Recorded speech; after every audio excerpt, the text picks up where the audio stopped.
Hello అండి, subscribe చేసుకోండి. ఈరోజు సీరియల్లో మీనా బాలుతో ఇలా అంటూ ఉంటుంది. అప్పులు చేసి ఆయనకు వచ్చిన పెన్షన్ని అక్కడ కట్టేస్తే ఎందుకు ఈ వయసులో ఆయన్ని ఇబ్బంది పెట్టడం అని మేమే కడతామని చెప్పాను అని అంటది మీనా. అప్పుడు బాలు ఏమో నడవడానికి దారి లేని చోట నువ్వు కారే నడపమంటున్నావు అని అంటాడు. వెంటనే మీనా ఐడియా అని అంటది. బాలు ఏమో ఏంటది అని అడుగుతాడు. అప్పుడు మీనా మనం ఇంకొక కారు కొందాం, ఆ కార్ని అద్దెకిద్దాం, వచ్చే అద్దె చిట్టి కడదాం, ఆ చిట్టి ముందే పాడి రూమ్ కడదాం అని అనగానే బాలు ఏమో ప్లాన్ బాగుంది కానీ ముందు ఇంకో కారు కొనాలి కదా అని అంటాడు. అయినా నీ ఒంటి మీద బంగారం ఉంటే దాన్ని తాకట్టు పెట్టి కొనేవాళ్ళం అని అనగానే మీనా ఏమో ఇంకొక ఐడియా అని అంటది. బాలు ఏంటి అని అనగానే నా బంగారం తాకట్టు పెడదాం అని అంటది మీనా. అప్పుడు బాలు అదంతా మా అమ్మ మొహం మీద ఇసురు కొట్టావు కదా అని అనగానే మీనా ఏమో మళ్ళీ మన మొహం మీద కొట్టమని అడుగుదాం అని అంటది. అప్పుడు బాలు ఏంటి నేను సంపాదించిన రోజే నగలేసుకుంటాను అని శబదం చేశాక నేను ఆ నగలు ఎందుకు అడుగుతాను అని అంటాడు. అప్పుడు మీనా చిన్నపిల్లల ముఖం పెట్టి నేను ఆ నగలు వేసుకోవడానికి కాదు కదా అడిగేది, కారు కొనడానికే కదా అని అంటది. అప్పుడు బాలు వద్దొద్దు, ఎందుకు అడిగినా ఎగతాళి చేస్తారు అని అనగానే మీనా ఏమో అలా అనుకుంటే మనం ఆ రూమ్ని ఎప్పుడు కట్టలేమండి అని అంటది. అప్పుడు బాలు ఇంకేమన్నా దారుందేమో ఆలోచిద్దాం అని అనేసి వెళ్ళిపోతాడు. ఇటు మనోజ్ ఇంకా రోహిణి ఫర్నిచర్ షాప్లో ఉంటారు. రోహిణి ఏమో మనోజ్ ఎవరూ లేరేంటి అని అంటది. అప్పుడు మనోజ్ ఏమో నేనున్నానుగా అని అంటాడు. వెంటనే రోహిణి జోకా కస్టమర్స్ ఎవరు లేరేంటి అని అడుగుతుంది. అప్పుడు మనోజ్ ఏమో వీక్ డేస్ కదా అందరికీ ఆఫీసులు ఉంటాయి, కొంచెం క్రౌడ్ తక్కువ ఉంటుంది అని అంటాడు. రోహిణి అప్పుడు మనోజ్ రేపు బొంబాయి నుండి బాగా ఉన్న వాళ్ళు వస్తున్నారు, తెలిసిన వాళ్ళు, ఇక్కడ పెద్ద రిసార్ట్లో పెద్ద ఈవెంట్ ఒకటి చేస్తున్నారంట, రమ్మని మనకు కూడా ఇన్విటేషన్ ఇచ్చారు అని చూపిస్తుంది. మనోజ్ ఏమో రేపేనా అని అడుగుతాడు. అప్పుడు రోహిణి అంటది. కానీ మనకి వెళ్ళడం కష్టం కదా అని మనోజ్ అనగానే రోహిణి ఏమో కారు ఉందిగా ఏం కష్టం అని అనగానే మనోజ్ ఏమో షాప్ ఓపెన్ చేయాలి కదా అని అంటాడు. అప్పుడు రోహిణి ఏమో స్టాఫ్ని చూసుకోమందాం అని అనగానే నిజంగా బిజినెస్ మ్యాన్ స్టాఫ్ మీద షాప్ని వదిలేసి వెళ్ళడు, నేను స్టాఫ్ని నమ్మలేను అని అనగానే రోహిణి ఏమో పోనీ మా ఫ్రెండ్ విద్యాని ఉండమననా అని అంటది.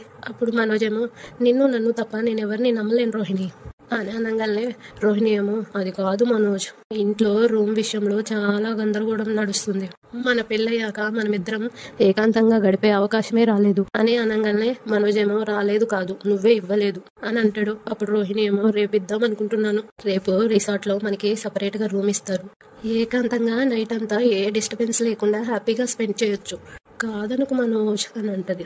అప్పుడు మనోజ్ ఏమో ఎప్పుడు నీ దగ్గరకు వచ్చినా దూరం పెడుతూ ఉంటావు, ఇప్పుడేంది ఇంత దగ్గరకు వచ్చి ఇంత పెద్ద ఆఫర్ ఇస్తున్నావు అని సిగ్గుపడుతూ అంటాడు.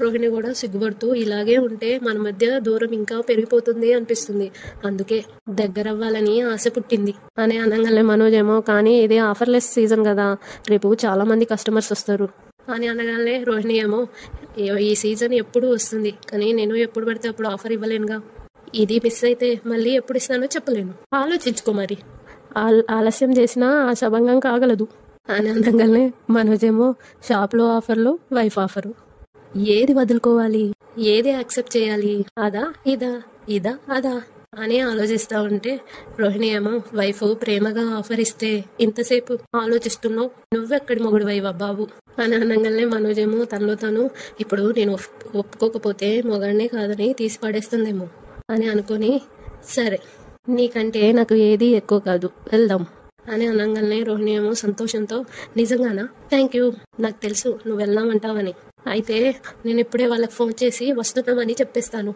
అని ఫోన్ తీస్తా ఉంటే మనోజ్ ఏమో ఏసీ మస్ట్, అంబియన్స్ బాగుండాలి, నైట్ ఎవరు డిస్టర్బ్ చేయకూడదు అని సిగ్గుపడుతూ అంటాడు. అప్పుడు రోహిణి ఏమో అవన్నీ నేను చూసుకుంటానులే నాకు వదిలేయి అని అంటది. అప్పుడే మనోజ్కి ఫోన్ వస్తుంది. ఫోన్ లిఫ్ట్ చేసి హలో అని అంటాడు. ఎవరో కాల్ చేసి ప్రభావతి ఫర్నిచరా అని అంటారు. అప్పుడు మనోజ్ ఏమో అవును అని అనగానే నేను దేవుడిని అని అంటాడు ఆయన. అప్పుడు మనోజ్ ఏమో దేవుడా, ఎవడో పిచ్చోళ్ళ ఉన్నాడు అని ఫోన్ కట్ చేయబోతుంటే హలో హలో హలో అని అంటాడు. కస్టమర్ దేవుడిని సార్ అని అంటాడు. అప్పుడు మనోజ్ ఏమో ఓహో మీరు అలా వచ్చారా, సరే సార్ చెప్పండి అని అనగానే అతనేమో మేము ఒక సర్వీస్ అపార్ట్మెంట్ కడుతున్నాం అని అంటా ఉంటే మనోజ్ ఏమో దానికి సిమెంట్ ఇసుక కావాలా అని అంటాడు. ఇది ఫర్నిచర్ షాపు, ఇక్కడ దొరకవు అని అనగానే అతనేమో చెప్పేది పూర్తిగా వినరా అని అంటాడు. మనోజ్ ఏమో చెప్పండి అని అనగానే అతను అన్ని ఫ్లాట్స్ కి ఫర్నిచర్ కావాలి, సప్లై చేయగలరా అని అడుగుతాడు. వెంటనే మనోజ్ సంతోషంతో ఎన్ని ఫ్లాట్స్ అని అడుగుతాడు. అతనేమో 10 ఫ్లాట్స్ అని అంటాడు. మనోజ్ ఏమో నవ్వుతూ ఇంకేమేం కావాలి సార్ అని అంటాడు. అతనేమో ప్రతి ప్లాట్కి డబుల్ కాట్ బెడ్స్, సోఫాలు, ఫర్నిచర్, డ్రెస్సింగ్ టేబుల్స్, టీపాయి కావాలి, ఇలా 10 ప్లాట్స్కి కావాలి అని అనగానే మనోజ్ ఏమో మీరు అడ్వాన్స్ ఇస్తే ఇప్పుడే ఆర్డర్ పెట్టి తెప్పిస్తాను అని అంటాడు. అతనేమో మీ దగ్గర రెడీగా ఉన్నాయంటే ఇప్పుడే డబ్బులు ఇచ్చి తీసుకెళ్తాం అని అనగానే మనోజ్ ఏమో రేపే డెలివరీ చేస్తాం సార్ అని అంటాడు. అతనేమో అయితే రేపే వస్తాము అని అంటాడు. అప్పుడు మనోజ్ రండి మంచి ఆఫర్లు కూడా ఇస్తాను అని ఫోన్ కట్ చేసేసి రోహిణి మనం లక్కుతో ఒక తొక్కాం, ఫస్ట్ టైం పెద్ద ఆర్డర్ వచ్చింది. అప్పుడు రోహిణి నిజంగానే వస్తారంటవా అని నవ్వుతూ అడుగుతూ ఉంటది. మనోజ్ ఏమో కస్టమర్ జెన్యున్ గా ఉన్నాడు, సింగిల్ పేమెంట్ అంటున్నాడుగా, తక్కువలో తక్కువ ఒక 4 లక్షలు అయితే బిల్ అవుతుంది, మనకి ప్రాఫిట్ 1,00,000 పైనే వస్తుంది అని అంటా ఉంటే రోహిణి ఏమో నవ్వుతూ ఉంటది. మనోజ్ ఏమో ఎస్ అని అనగానే రోహిణి ఏమో కానీ రేపు మనం రిసార్ట్కి వెళ్తున్నాం కదా అని అనగానే మనోజ్ ఏమో ఇంత పెద్ద ఆర్డర్ వస్తే రిసార్ట్ అంటావేంటి రోహిణి, నువ్వు వెళ్ళిరా అని అనగానే రోహిణి ఏమో మనం ఇద్దరం ప్లాన్ చేసుకున్నాం కదా అని అంటది. అప్పుడు మనోజ్ నీ ఫీలింగ్స్ నాకు అర్థమవుతున్నాయి కానీ ఇంత మంచి ఆర్డర్ వదులుకోవడం కరెక్ట్ కాదు, నెక్స్ట్ ఎప్పుడైనా ప్లాన్ చేద్దాం సరేనా అని అనగానే రోహిణి ఏమో డల్గా ఫేస్ పెడుతుంది. ఇటు రాత్రి బాలు కార్ని ఇంటి ముందు ఆపేసి మీనాకి కాల్ చేస్తాడు. ఎక్కడున్నావు అని అంటాడు. మీనా కాల్ ఎత్తి మా అత్తగారింట్లో అని అంటది. మీ అత్తగారింటి నుండి ఒకసారి బయటకు వస్తావా అని అంటాడు బాలు. అప్పుడు మీనా పని ఆపేసి మధ్యలో వస్తానంటే ఆవిడే గంటేస్తారు అని అంటది. అప్పుడు బాలు ఏమో నువ్వు ముందు బయటికి రా అని అనగానే మీనా ఏమో నవ్వుతూ సరే అని ఫోన్ కట్ చేసి వస్తుంది. బయటికి వెళ్తా ఉంటే ప్రభావతి ఏమో ఆగు అని అంటది. మీనా ఆగుతుంది. ఎక్కడికి అని అడుగుతుంది. మీనా ఏమో బయటికి అని అంటది. అప్పుడు ప్రభావతి ఎందుకు అని అనగానే మా ఆయన రమ్మన్నారు అని మీనా అంటది. ప్రభావతి ఏమో మీ ఆయన లోపలికి రాడా అని అనగానే మీనా ఏమో నన్నే రమ్మన్నారు అని అంటది. ప్రభావతి ఏమో ఎందుకు రమ్మన్నాడు అంటే తెలియదు అని అంటది. అప్పుడు ప్రభావతి పని పాతి పెట్టి పని మంత్రాలు ఇల్లంతా తిరిగిందని పని మధ్యలో పెట్టి బయటకెళ్తావేంటి అని అంటది. మీనా ఏమో రమ్మంటున్నారు అని అంటది. వెంటనే ప్రభావతి నేను వద్దంటున్నాను అని అనగానే మీనా ఏమో ఏవండి అని పిలుస్తుంది. ప్రభావతి ఏమో అని అంటది. ఇప్పుడు వెళ్ళొచ్చా అని అంటే ఏడు అని అంటది. ఎంత పొగరు దీనికి అని అనుకుంటూ ఉంటది. అప్పుడే వాళ్ళ ఆయన అక్కడికి వస్తాడు. అంతా విన్నారా అని అంటే వాళ్ళ ఆయన అని తలూపుతాడు. దాని పొగరు చూసారా అని అంటే వాళ్ళ ఆయనేమో నీ మూర్ఖత్వమే చూస్తున్నాను, అధికారం అన్ని వేళలా పనిచేయదు, అదే పొదుపుగా వాడుకోవాలి అని అంటాడు. ఇటు బాలు ఏమో కార్ మీద మ్యూజిక్ వేసుకుంటూ ఇల్లు కట్టి చూడు కళ్ళు తాగి చూడు అని పాట పాడుకుంటూ ఉంటాడు. మీనా వచ్చి నెట్టేస్తుంది. ఇంట్లో రాకుండా ఇక్కడ పాటలు పాడుతున్నారేంటి అని అడుగుతుంది. అప్పుడు బాలు నువ్వు శబదాలు చేసుకుంటూ పోతున్నావు, ఆ శబదాల కోసం నేనే కదా పాటలు పాడాలి అని అంటాడు. ఇల్లు కట్టాలని మన ఆలోచనకి ఇవాళ్ళే పునాదిరా వేస్తున్నాను అని చెప్పి కార్ డిక్కి తీస్తాడు. అందులోనేమో ఇటుకలు ఉంటాయి. అవి చూసి మీనా ఇటుకలా ఎవరి మీద విసరడానికి తీసుకొచ్చారు అని అంటది. అప్పుడు బాలు విసరడానికి కాదు రూమ్ కట్టడానికి అని అంటాడు. వీటితో రూమ్ ఎలా కడతాము, పైగా ఈ మాత్రం ఇటుకలతో రూమ్ ఎలా కడతాము అని అడగానే బాలు ఏమో ఒక ఇటుక బట్టి ఓనర్ నా కస్టమర్, డ్రాప్ చేసి డబ్బులకు బదులు ఇటుకలు తెచ్చాను, ఇక్కడ నుంచి ఆయనని డ్రాప్ చేసినప్పుడల్లా డబ్బులకు బదులు ఇటుకలు తెచ్చుకుంటాను. అప్పుడు మీనా కూడా నవ్వుతూ నేను ఒక సిమెంట్ గోడం వాళ్ళకి పూలిస్తూ ఉంటాను, నేను కూడా డబ్బులకి బదులు సిమెంట్ బస్తా తీసుకోనా అని అంటది. బాలు ఏమో నవ్వుకుంటూ మంచిదేగా అని అంటాడు. బాలు ఏమో ఎవరో ఒకరు అటో ఇటో నడవరా ముందుకు అని అన్నారు పెద్దలు అని పాట పాడుతూ ఉంటాడు. మనం ఇవాళ నుండి రూమ్ కట్టబోతున్నాం అని అనగానే మీనా ఏమో అయితే తొందరలోనే రూమ్ కట్టబోతున్నాం అనమాట అని అంటది. అప్పుడు బాలు ఉన్న మాటే నువ్వు శబ్దం చేసావు, దాన్ని నేను తీర్చేస్తాను అంతే అని అంటాడు. వెంటనే మీనా బాలుని బుగ్గకి ముద్దు పెట్టుకుంటా ఉంటుంది. అప్పుడు బాలు ఇటుకలు తెస్తే ముద్దు పెట్టావు, రూమ్ కట్టిస్తే ఏం చేస్తావు అని అడగగానే మీనా ఏమో 4 పిల్లల్ని కనిస్తాను అని అంటే అమ్మో వద్దు అని చెప్పి మీనాకి 2 ఇటుకలు ఇచ్చి ఇదిగో పట్టుకో పదా అని అంటాడు. ఇద్దరు కలిసి లోపలికి వెళ్తా ఉంటే ప్రభావతి ఏమో రే ఏంట్రా ఇది అని అడుగుతుంది. బాలు ఏమో నాన్న వీధి చివర కంటి వైద్యం చేసే క్యాంప్ ఒకటి ఉంది, అమ్మని తీసుకెళ్ళు అని అంటాడు. ప్రభావతి ఏమో రే అని అంటే వాళ్ళ ఆయన ప్రభా నువ్వు ఆగు ఎక్కడివి రావి అని అంటే బాలు ఏమో అవి చూపిస్తూ రూమ్ కోసం నాన్న అని అంటే వాళ్ళ నానేమో లోడ్ తెప్పించావా అని అడుగుతాడు. అప్పుడు బాలు కొన్ని తెచ్చాను అని అంటే ప్రభావతి ఏమో ఈ 4 పెట్టి హోమం చేస్తావా అని అడుగుతుంది వెటకరంగా. అప్పుడు బాలు మొదటి అడుగు ఎప్పుడు వంటరే మరి, మొదటి ఇటుక ఎప్పుడు ఒక్కటే మరి అని పాట పాడుతూ ఉంటాడు. అప్పుడు వాళ్ళ నాన్న బాగుంది, మంచి రోజు మంచి ప్రయత్నం అని అనగానే మీనా ఏమో పక్షి ఒక్కొక్క పుల్ల ఏరి గూడు కట్టుకున్నట్టు ఒక్కో ఇటుక పేర్చుకుంటూ వెళ్తేనే రూమ్ తయారైతుంది కదా అత్తయ్య అని అనగానే ప్రభావతి ఏమో అబ్బా ఏం చెప్పావే, ఇలా అయితే మీరు షష్ఠి పూర్తికే కట్టుకుంటారు అని అనగానే వాళ్ళ ఆయనేమో ప్రభా నమ్మకంతో కట్టుకుంటుంటే నువ్వేంటి అపశకనం మాటలు మాట్లాడుతున్నావు అని అంటా ఉంటే మీనా ఏమో పర్లేదు మామయ్య, అత్తయ్య ఇప్పుడు నేను ఈయనని భరించలేక ఇల్లు వదిలేసిపోతాను అని అంటూ ఉంటారు కదా, కానీ ఇప్పుడు షష్టి పూర్తి చేసుకోమన్నట్టు ఆశీర్వదించారు అని అనగానే బాలు ఏమో చూసారా, ఆ వెటకారంలో కూడా మీనా అమ్మ ఆశీర్వాదమే చూసింది అని అంటాడు. అప్పుడేమో ప్రభావతి ఏడ్చిందిలే అని అంటది.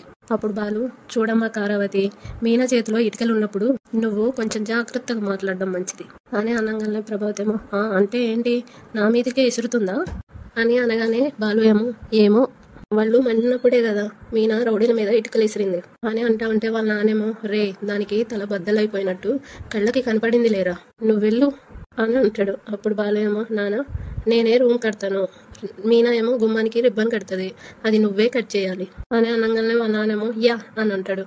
అప్పుడు ప్రభావతి, మరి నేనేం చేస్తానంట అని అంటది. అప్పుడు ఆ 2 ఇటుకల్ని కింద పెట్టి ఆ 2 ఇటుకలతో 2 జల్లేసుకొని తిరుగు అని అంటాడు. అప్పుడు అందరూ నవ్వుతారు. పద మీనా అని అంటాడు. ప్రభావతి ఏమో ఏటు మొహం పెడుతుంది. పైకి తీసుకెళ్లి డబ్బా మీద ఇటుకలు పేరుస్తూ ఉంటారు ఇద్దరు. 25 ఇటుకలు ఉన్నాయి అని బాలు ఉంటే ఒక రూమ్కి ఎన్ని ఇటుకలు పడతాయి అని మీనా అడుగుతుంది. అప్పుడు బాలు, ఎన్ని పడితే అన్ని తీసుకొస్తాను అని అనగానే మీనా ఏమో, మీరు తేలేరని నేను అనలేదు అని అంటది. అప్పుడు బాలు ఏమో, శబదం చేసావు కదా అని అనగానే రూమ్ కోసం చేశానా అని మీనా అంటది. బాలు ఏమో, మనం కిచెన్ ఎక్కడ కట్టించుకుందాం అని అంటాడు. అప్పుడు మీనా కిచెన్ ఆగ్నేయంలో అంటే అటు అని చూపిస్తుంది. ఓహో, మరి పూజ గది అని అడుగుతాడు. అప్పుడు మీనా ఏమో, మనం కడుతున్నది ఇల్లు కాదు రూమ్ అని అంటే బాలు ఏమో, రూమ్ కాదు బెడ్రూమ్, ఇదే డోర్ అనుకో, ఓపెన్ చేసావు అని అటు ఇటు చూస్తూ ఉంటాడు. లోపల ఆ పక్క కిటికీ, చల్లని గాలికి కుర్చీలు వేసుకొని కూర్చొని ఎన్నో కబుర్లు చెప్పుకోవచ్చు అని అనగానే మీనా ఏమో నవ్వుతూ, అవును, ఇద్దరం అలా కూర్చొని కబుర్లు చెప్పుకుంటే ఎంత హాయిగా ఉంటుందో అని అంటారంటే బాలు ఏమో, అటువైపు డబుల్ కాట్ బెడ్ వేస్తాం, పేరుకే డబుల్ కాటు, మనం దగ్గరగానే ఉంటాం అని అనగానే మీనా ఏమో చీ అని అంటది. బాలు నవ్వుతూ ఉంటాడు. మీనా ఏమో, మరి బీరువా అక్కడ పెడదామా అని అంటది. అప్పుడు బాలు, నీ ఇష్టం, ఏది ఎక్కడ ఉంచాలో నాకంటే బాగా నీకే తెలుసు కదా అని అంటాడు. అప్పుడు మీనా, సరే నేను చూసుకుంటాలేండి, ఇక్కడ ఒక టేబుల్ వేద్దాం, దాని మీద ఒక ఫ్లవర్ వాజ్, అందులో తాజా పువ్వులు, ఈ గది ముందు మొత్తం పూల కుండీలు పెడతాను, మల్లెపూల కోసం సన్నటి పందిరి వేద్దాం అనగానే బాలు ఏమో, చిన్న కిచెన్ కూడా కట్టుకుందాం, అప్పుడప్పుడు టీ ఇక్కడే పెట్టుకోవచ్చు అని అనగానే మీనా నవ్వుతూ, దానికి స్థలం సరిపోవాలిగా అని అంటది. అప్పుడు బాలు, భర్తలు సింపుల్ గా తక్కువ బడ్జెట్ లో ఇల్లు కట్టాలి అనుకుంటారు, కానీ భార్యలు అక్కడ ఇది కావాలి అక్కడ అది కావాలి అని బడ్జెట్ 4 ఎక్కువ చేస్తారు, కానీ నువ్వేమో ఉన్నంతలో సర్దుకోవాలని చూస్తున్నావు అని అనగానే మీనా ఏమో, మీరు అప్పుల పాలైతే నేను సంతోషంగా ఉంటానా అని అంటది. అప్పుడు బాలు ఏమో, రూమ్ రెడీ కాగానే మనం చాలా సంతోషంగా ఉంటాం, అప్పుడు మన మొదటి రాత్రి ఇక్కడే జరుపుకోవాలి అని అనగానే మీనా ఏమో, మన మొదటి రాత్రి ఎప్పుడూ అయిపోయింది కదా అని అనగానే బాలు ఏమో, ఈ గదిలో మొదటి రాత్రి పాలు పండ్లు హల్వా అన్ని పెట్టుకొని నువ్వేమో ఆ రోజు పూలు అమ్మకుండా బెడ్ మీద డెకరేట్ చేసి అని అంటా ఉంటే మీనా ఏమో, చాలు నాకు సిగ్గేస్తుంది అని అనగానే బాలు ఏమో, నాకు ముద్దు వస్తుంది, ఇక నిన్ను నన్ను బయటపడుకోమని ఎవ్వరూ అనరు, మన గదిలోకి ఎవ్వరూ రారు, ముఖ్యంగా మా అమ్మావతి విజులూదుకుంటూ రాదు అని అనగానే మీనా నవ్వుతుంది. వెంటనే బాలు, రా కుడికాలు ముందు పెట్టి గదిలోకి అడుగు పెడదాం అని అంటే మీనా ఏమో, ఉండండి దేవుడి పటం పట్టుకోవాలి, పట్టుకున్నట్టుగా యాక్ట్ చేసి ఇద్దరు కాళ్ళు ముందు పెట్టి కుడికాలు లోపలికి వెళ్తారు అని ఇద్దరు నవ్వుకుంటారు. బాలు ఏమో, ఎలా ఉంది మన సామ్రాజ్యం అని అడుగుతాడు. మీనా ఏమో, మీ మనసులాగే విశాలంగా ఉంది అని అంటది. బాలు అలా చూస్తూ ఉంటే మీనా ఏంటి అని అడుగుతుంది. బాలు మీనాని హగ్ చేసుకుంటాడు. మీనా ఏమో, అవును నేను ఎక్కడ కూర్చొని పూలు అల్లుకోవాలి అని అడుగుతుంది. అప్పుడు బాలు అని తల బాదుకుంటాడు. అక్కడితో మళ్ళీ పొద్దునైపోతుంది, సూర్యోదయం అయిపోతుంది. అటు మనోజ్ వాళ్ళ షాప్లో పూజ చేస్తూ, స్వామి మాకు ఇలాగే రోజు పెద్ద పెద్ద ఆఫర్లు వచ్చేటట్టు చేయి, త్వరలోనే నీ గుడికొచ్చి 1116 సమర్పించుకుంటాను అని అంటే వాళ్ళు షాప్లో వర్క్ చేసే వాళ్ళు కూడా దండం పెట్టుకుంటూ ఉంటారు కదా, వాళ్ళేమో 1116కి ఇంత బిల్లప్ప అని అనుకుంటుంటారు. మనోజ్ ఏమో లెంపలేసుకొని దండం పెట్టుకుంటాడు. వాళ్ళ వర్కర్స్ని చూసి, ఇంకా దండం పెట్టుకుంటున్నారా, కానీ కస్టమర్స్ వచ్చే టైం అయింది అని అనగానే వాళ్ళు వెళ్ళిపోతారు. మనోజ్ ఏమో షాప్ అంతా అటు ఇటు తిరుగుతూ వర్కర్స్ని పిలుస్తూ ఎక్స్ప్లెయిన్ చేస్తూ ఉంటాడు. అక్కడికి 2 కస్టమర్లు వచ్చి, మనోజ్ గారు అంటే మీరేనా అని అంటారు. మనోజ్ ఏమో, మీరు అని అనగానే వాళ్ళేమో, నిన్న ఫోన్ చేసింది మేమే సార్ అని అంటాడు. అప్పుడు మనోజ్, యా సర్వీస్ అపార్ట్మెంట్ అని అడిగితే వాళ్ళేమో అని అంటారు. అప్పుడు మనోజ్, ఓకే రండి అని పిలుచుకెళ్తాడు. రండి సార్ కూర్చోండి అని అంటాడు. మీకోసమే ఎదురు చూస్తున్నాను, ఏం తీసుకుంటారు, టీ కాఫీ జ్యూస్ అలాంటివి అని అనగానే వాళ్ళేమో, ఇస్తే ఫర్నిచర్ తీసుకుంటాము అని అంటారు నవ్వుతూ. అప్పుడు మనోజ్ ఏమో, మంచి సెన్స్ ఆఫ్ హ్యూమర్ అని నవ్వుకుంటుంటాడు. ఒక వర్కర్ని పిలుస్తాడు. వర్కర్ని పిలుస్తాడు. రవి కమ్ హియర్ అని అంటాడు. అతను రాగానే సార్ వాళ్ళకి జ్యూస్ తీసుకొని రా అని అంటే అతను ఓకే సార్ అని వెళ్ళిపోతాడు. వీళ్ళేమో జ్యూస్ ఇచ్చేదాకా మాకు ఫర్నిచర్ చూపించేలా లేరుగా అని అంటాడు. మీ ఫర్నిచర్ రెడీగా ఉంది సార్, కస్టమర్ని మర్యాద చేసుకోవడం మా గౌరవం సార్ అని అంటాడు. వాళ్ళేమో ఎదిగే బిజినెస్ మ్యాన్ లక్షణం అంటే ఇదే అని అంటారు. అప్పుడు మనోజ్ థ్యాంక్ యూ సార్, మా అమ్మ కూడా ఎప్పుడు ఇదే మాట అంటది, నువ్వు ఎప్పటికైనా దేశంలోనే గొప్ప బిజినెస్ మ్యాన్ అవుతావురా అని అంటా ఉంటే అక్కడికి జ్యూస్ తీసుకొని వర్కర్ వస్తాడు. తీసుకోండి సార్ అని అంటాడు. వాళ్ళు తీసుకొని థ్యాంక్ యూ సార్ అని తాగుతూ ఉంటారు. మీ మర్యాదలు చూస్తుంటే ముచ్చటేస్తుంది సార్ అని అంటారు. అప్పుడు మనోజ్ మా ఆఫర్లు చూస్తే అవురా అని అంటాడు. వాళ్ళేమో మా ఫర్నిచర్ రెడీగా ఉంది అన్నారు కాబట్టి ఇప్పుడే డబ్బులు ఇచ్చి తీసుకెళ్తాం అని అంటారు. అప్పుడు మనోజ్ తప్పకుండా సార్ 2 నిమిషాలు ఉండండి, బిల్ చేసి ఇస్తాను అని రాయబోతాడు రిసిప్ట్. వాళ్ళేమో మాకు బిల్ వద్దు, మా పర్చేసింగ్ అంతా ఆఫ్ రికార్డే ఉంటది అని అంటారు. ప్రతిదీ అఫీషియల్ గా చూపిస్తే ట్యాక్స్ ఎక్కువ కట్టాలి కదా, కాబట్టి మాకు బిల్ లేకుండా ఇవ్వండి అని అనగానే మనోజ్ ఏమో కరెక్టే సార్, కానీ ఫ్యూచర్ లో నాకు ప్రాబ్లం అవుతుందేమో అని అనగానే అతనేమో మీరు ఇప్పుడే స్టార్ట్ చేశారు కదా, ఇన్కమ్ ట్యాక్స్ వాళ్ళ దృష్టి మీ మీద ఇంకా రాదు అని అనగానే మనోజ్ ఏమో అంటే మీరు ఇప్పుడు ఇచ్చేది బ్లాక్ మనీయా అని అంటారు. వాళ్ళేమో అంతేగా అని అంటారు. మనోజ్ ఏమో భయపడతా ఉంటాడు. అప్పుడు వాళ్ళు భయపడకండి సార్, బిజినెస్ లో ఇలాంటివన్నీ కామన్, ఈ మాత్రం అడ్జస్ట్మెంట్ చేయకపోతే మీరు ప్రాఫిట్స్ సంపాదించలేరు అని అనగానే మనోజ్ ఏమో ఇంత పెద్ద ఆఫర్ వచ్చిందని సంతోషపడాలో బిల్ లేకుండా ఇవ్వాలని బాధపడాలో నాకు అర్థం కావట్లేదు సార్ అని అంటాడు. అప్పుడు వాళ్ళు మీకు మరీ అంత భయంగా ఉంటే చెప్పండి, వేరే షాప్కి వెళ్ళిపోతాం అని అంటారు. వెంటనే మనోజ్ నో వద్దండి, మీరు వస్తున్నారని పెద్ద ఈవెంట్ ఉన్నా వెళ్లకుండా ఆగిపోయాను, ఇంత మంచి ప్రాఫిట్ వస్తుంటే నేను మాత్రం ఎలా వదులుకోగలను, ఎలాగో ట్యాక్స్ భయం ఉండదు అంటున్నారు, నేను ఇచ్చేస్తాను, మీరు తీసుకెళ్ళండి అని అనగానే వాళ్ళేమో ఇప్పుడు మీరు పూర్తి స్థాయి బిజినెస్ మ్యాన్ లా కనిపిస్తున్నారు అని అంటాడు. మనోజ్ నవ్వుతూ థ్యాంక్ యూ, మా అమ్మగారు కూడా ఇలాగే అంటారు అని అంటారు. వాళ్ళేమో బ్యాగ్ లో నుండి డబ్బులు తీసిస్తారు. లెక్క పెట్టుకోండి అని అనగానే మనోజ్ ఏమో బరువు చూస్తేనే తెలుస్తున్నాయాలే అండి అని అంటాడు. మా షాప్ లో ఫస్ట్ పెద్ద బిల్లు మీదే అని అంటాడు. వాళ్ళేమో మాది లక్కీ హ్యాండ్ సార్, త్వరలోనే మీ స్థాయి ఎక్కడో ఉంటుంది అని అనగానే మనోజ్ ఏమో పక్కనే ఉన్న చిన్న గిఫ్ట్ తీసి వాళ్ళకి ఇస్తాడు. చిన్న గిఫ్ట్ మా తృప్తి కోసం అని అంటాడు. వాళ్ళేమో థ్యాంక్ యూ అని తీసుకుంటారు. మనోజ్ ఏమో మీ అడ్రస్ ఇవ్వండి, కొన్ని గంటల్లో నేను పంపించేస్తాను అని అంటాడు. అప్పుడు వాళ్ళు అవసరం లేదు, మేము బండి తెచ్చుకున్నాం, తీసుకెళ్ళిపోతాం అని అంటారు. మనోజ్ ఏమో ఓకే సార్ అని అంటారు. వాళ్ళు లేచి వెళ్ళిపోతారు. మనోజ్ ఏమో డబ్బులు చూస్తూ మురిసిపోతూ ఉంటాడు. ఇటు రవి ఏమో బెడ్ మీద కూర్చొని ఫోన్లో గేమ్ ఆడుకుంటూ ఉంటాడు. అప్పుడు శృతి వచ్చి అప్పుడే వచ్చేసావా అని అనగానే రవి ఏమో ఈరోజు వర్క్ త్వరగా అయిపోయింది, వచ్చేసాను అని అంటాడు. శృతి వచ్చి బెడ్ మీద కూర్చుంటది. రవి ఏమో నువ్వేంటి నీరసంగా ఉన్నావు అని అడుగుతాడు. అప్పుడు శృతి ఏం చెప్పమంటావు, రోజంతా నిలబడి కాళ్ళు నొప్పులు పుడుతున్నాయి, ఇక నా వల్ల కాదు బాబోయ్ అని అంటది. అప్పుడు రవి ఆ నొప్పులు నిలబడడం వల్ల రాలేదు, హై హీల్స్ వేసుకోవడం వల్ల వచ్చాయి అని అనగానే శృతి ఏమో ఓయ్ నోర్మోయ్, ఆ హై హీల్స్ నేను ఎప్పటి నుండో వేసుకుంటున్నాను, అప్పుడు రాని పెయిన్స్ ఇప్పుడు స్పెషల్ గా వస్తాయా, ఖచ్చితంగా ఎక్కువసేపు నిలబడడం వల్లే వచ్చాయి అని అనగానే రవి ఏమో మరి అలాంటప్పుడు ఎక్కువసేపు నిలబడడం ఎందుకు, మధ్య మధ్యలో కూర్చోవచ్చు కదా అని అనగానే శృతి ఏమో ఎక్కడరా బాబు, ప్రాజెక్ట్ కంప్లీట్ చేయాలని కనీసం నాకు కాఫీ తాగే టైం కూడా ఇవ్వలేదు, మొత్తం ఫినిష్ చేయాల్సి వచ్చింది, రవి కాస్త నా కాళ్ళు పట్టవా అని అడుగుతుంది. సరే నిన్ను చూస్తే జాలేస్తుంది అని లేచి వెళ్తా ఉంటే శృతి ఏమో ఓయ్ ఎక్కడికి వెళ్తున్నావు అని అడుగుతుంది. వెంటనే రవి ఏమో డోర్ క్లోజ్ చేయడానికి అని అనగానే ఎందుకు అని శృతి అడుగుతుంది. అప్పుడు రవి ఎవరైనా చూస్తే బాగోదు కదా అని అనగానే ఎందుకు బాగోదు, నువ్వు నీ భార్య కాలు పడుతున్నావు అంతే కదా అని అనగానే రవి ఏమో అలా కాదు శృతి అని అంటాడు. అప్పుడు శృతి ఓయ్ ఓవర్ యాక్షన్ చెయ్యకు, ప్రతిదానికి డోర్ క్లోజ్ చేయడం ఏంటి, పట్టు అని అంటే సరే అని రవి కాలు పడుతూ ఉంటాడు. ప్రభావతి ఏమో అటు వెళ్తూ వీళ్ళని చూస్తుంది. థ్యాంక్స్ రవి, ఆహా చాలా బాగా పడుతున్నావు రవి అని అంటా ఉంటే రవి నవ్వుతూ ఉంటాడు. ప్రభావతి ఏమో ఏపు మొహం పెట్టుకొని చూస్తూ ఉంటుంది సీరియస్గా. శృతి ఏమో నాకు తెలియకుండా నువ్వు హోటల్ మేనేజ్మెంట్తో పాటు మసాజ్ సెంటర్లో ఏమైనా పార్ట్ టైం జాబ్ చేసావా అని అడుగుతుంది. అప్పుడు రవి ఇదే మరి వెటకారం అంటే, ఏదో నువ్వు కాళ్ళు నొప్పి పుడుతున్నాయి అంటే పడుతున్నాను, కామెంట్ చేసావంటే ఇప్పుడే ఆపేస్తాను అని అనగానే వద్దు బాగుంది ఇలాగే పట్టు అని అంటది. రవి ఏమో పడతా ఉంటాడు. అప్పుడు పక్కనే ఉన్న నెయిల్ పాలిష్ చూసి రవి నాకు ఈ నెయిల్ పాలిష్ పెట్టవా అని అడుగుతుంది. అప్పుడు రవి ఏమో నెయిల్ పాలిష్ వేయడం నాకు రాదు అని అంటాడు. వెంటనే శృతి అదేమీ కష్టం కాదు, నువ్వు బెడ్ టోస్ట్ చేసేటప్పుడు దాని మీద బటర్ రాస్తావు కదా, అలాగే ఇక్కడ కూడా నెయిల్ పాలిష్ రాసేసాయి అని అంటది. వెంటనే రవి ఏమో అంతేనా అని అంటాడు. తీసుకో ఒక షార్ట్ ఫిలింకి డబ్బింగ్ చెప్పేటప్పుడు చూశాను. అందులో హీరోయిన్కి తన భర్త అలాగే నెయిల్ పాలిష్ పెట్టేస్తాడు. అలా భర్తతో నెయిల్ పాలిష్ పెట్టించుకుంటే ఎంత బాగుంటుందో అని అనిపించింది. Please please please please nail polish పెట్టవా అని నెయిల్ పాలిష్ ఇస్తుంది. అప్పుడు రవి నువ్వు క్యూట్గా అడిగితే నేను కాదంటానా అని తీసుకొని వేస్తూ ఉంటాడు. అప్పుడు ప్రభావతి ఏమో తనలో తాను ఏంటి ఈ అమ్మాయి కాళ్ళే పట్టించుకుందంటే మర్యాద లేకుండా గోల్డ్ రంగు కూడా పెట్టించుకుంటుంది, వామ్మో తనని ఇలాగే వదిలేస్తే నా కొడుకుని పనుడిని చేసేలా ఉంది అని అనుకుంటూ లోపలికి వెళ్తుంది. రవి ఏమో ఆపేస్తాడు. శృతి ఏమో ఎందుకు ఆపావు అని ప్రభావతిని చూసి హాయ్ ఆంటీ మీరేంటి ఇలా వచ్చారు అని అడుగుతుంది. ప్రభావతి ఏమో నేను ఎందుకు వచ్చానో తర్వాత చెప్తానులే కానీ నువ్వేంటి వాడి చేత కాళ్ళు పట్టించుకుంటున్నావు అని అడగంగానే శృతి ఏమో అదా స్టూడియోలో రోజంతా నిలబడి కాళ్ళు నొప్పి వస్తుంటే అని అంటూ ఉంటుంది. అంతటితో ఈరోజు ఎపిసోడ్ అయిపోతుంది. రేపటి ఎపిసోడ్లో బాలు ఏమో మీనా కళ్ళకి నెయిల్ పాలిష్ పెడతా ఉంటాడు. నీ పాదాలు పాలతో కడిగి వెన్న రాస్తావా ఇంత మృదువుగా ఉన్నాయి అని బాలు అంటూ ఉంటాడు. పక్కనే ప్రభావతి అంత మృదువుగా ఉంటే నెత్తి మీద పెట్టుకొని ఊరేగు అని అంటది.